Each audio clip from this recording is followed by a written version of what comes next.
Hello. Hello, হ্যাঁ। কেমন আছেন? ফোন রাখ। হ্যাঁ, ফোন রাখ। চুপ। চুপ না। হ্যালো, মাদার চোদ, তুই একটা এমএলএ লোকের কথা কথা এতবার ফোন করস কেন? খানকে চেয়ে ফোন রাখ। মাদার চোদ। মাদার চোদ, তুই একটা এমএলএ লোকের কথা কথা এতবার ফোন করস কেন?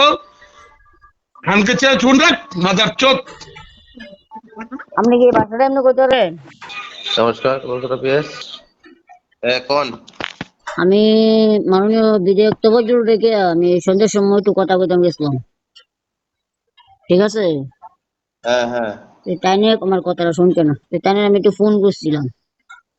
তাই নিয়ে মনে হয় ভাবছে না বস কোনো থানার ওসির লোকের যেমন বাসা করে গালিগালাজ করছে, হুমকি দিছে। তাই নিয়ে বলছে ভাবছে মনে হয় এটা। তাই নিয়ে আমার মাথার চুট করে গালি দিছে ये এই মাননীয় তফাজ্জল হোসেন বিধায়ক।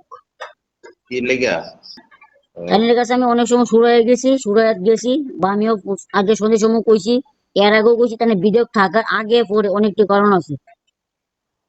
এবার তাই আমি ফোন করছি, তাই আমার কোকে মাদার চোদ হ্যাঁডার ফোর, তাই না মনে করছে কিটা এই কি জানি কয় কয়েকদিন আগে আমরা ওসিরে গালিগালাজ করছিল, তাই আমার সবাই মনে হয় এমন তোর ভাবছিল মনে হয় আমারও। তাই কারে কইছে এটা আমি কালকে দেখুন, তাই না বিধায়ককে এইভাবে গালিগালাজ করতে পারে কিনা। আমি মনে করেন আমি ভুল করছি, ঠিক তেমনি আমার বসকোনা থানার যে ওসিটা, তাই না মনে হয় ওসি পাইছে আমারে।